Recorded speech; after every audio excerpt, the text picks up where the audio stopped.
Ash, and I'm the person who's been pestering you with emails forever, really, particularly over the last few weeks in relation to this event. In Newcastle, there's a network for the voluntary sector mental health charities, which is called VOLSAG, and it stands for Voluntary Sector Advisory Group.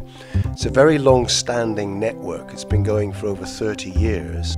It's got almost 40 different organisations who are members of the network, and they range from very small local community groups to national charities that might be household names. And about 2 years ago we decided that we wanted to hold an event, and the reason for the event was so that we could update each other on what we currently provide. We talked in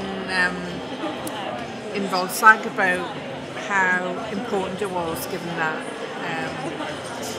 that the resources are kind of becoming much smaller, and that grants were getting cut, that we need to really make make use of all of our resources, and make sure that we knew about each other well, that people were referring to each other.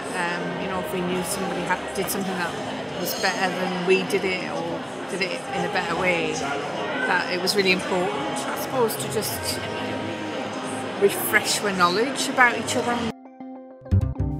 VOLSAG is a Newcastle network, but increasingly, in terms of the NHS, and in particular in relation to mental health services, organisations in Newcastle and Gateshead are working more closely together.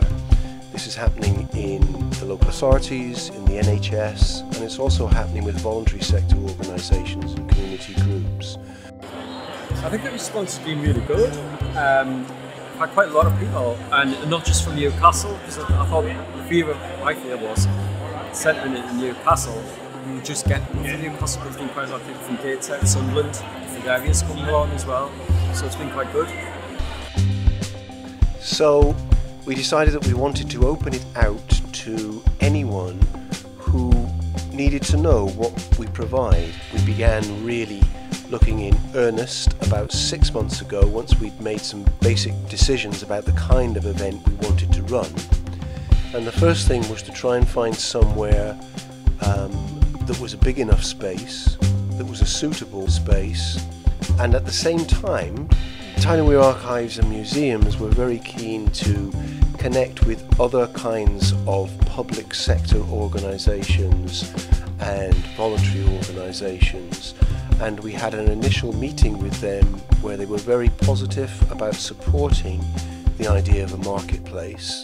Not only have you got a fantastic venue here, and this is such a wonderful setting, but I've just quickly ran around the tables, and the scope of the organisations that are in the room and the energy that's in the room is palpable as you walk in, and I wish I had longer to be here and to spend more time in each of the stalls. New models of health and social care delivery and support for people do need to emerge from what we're doing currently, and we need those models to value certain things. Value the power of the individual, whether they are living with a mental health condition or whether they're caring for somebody who lives with a mental health condition. The power of the individual. So the main reasons for doing it were threefold. We wanted to promote and raise awareness of the local voluntary and community sector's offer for adults with mental health problems. And for ourselves, we wanted to facilitate greater collaboration, signposting and cross-referral between providers so that we made the most of our collective resources.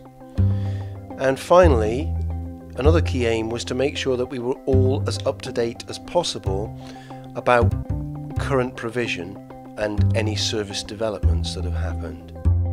Actually talking to one another as opposed to rehearsed spiel coming out. They've actually had genuine interplay between each other as opposed to just going through scripted lines. It's been it's worked well on a human level. I think one of the things that I've noticed about this event, as opposed to other events I've been involved in, is it's brought in people that wouldn't usually come to a mental health organised event. So I've come across health visitors from GP surgeries, and they wouldn't normally come across this kind of event. So lots of people who've come to the stalls have actually said, we've never come across your organisation before, and we've been talking to people who we wouldn't have seen at this kind of event.